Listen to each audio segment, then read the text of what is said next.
Good morning, Excellencies, distinguished guests, ladies and gentlemen. A warm welcome to all of you here in Yokohama and to those of you joining us virtually from across Africa and around the world. Now, one of the most critical issues and perhaps the most underreported issues facing the African continent today is sovereign credit ratings.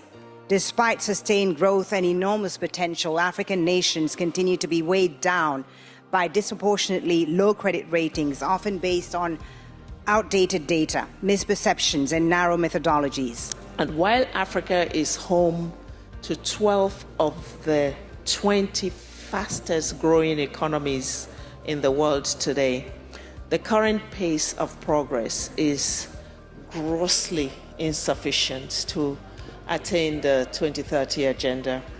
Fundamentally, I think this is because of African countries not being able to earn enough to finance their $1.4 trillion SDG financing gap. About the credit rating for us is how we are viewing, how people seeing us.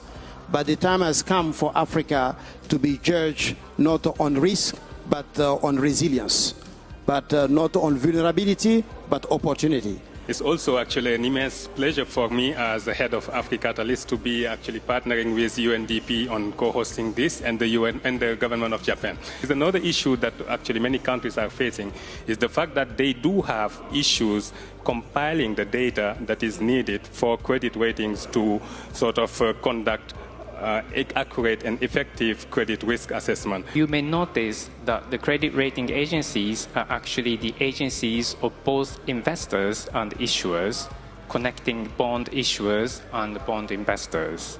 Therefore, they need to strike a right balance based on the professional analysis. They need to be able to convince both the issuers and the investors, and leaning too heavily toward either side would undermine their credibility. The foreign exchange reserve of most of the African countries is very low because the exploitation do not have a lot of value added.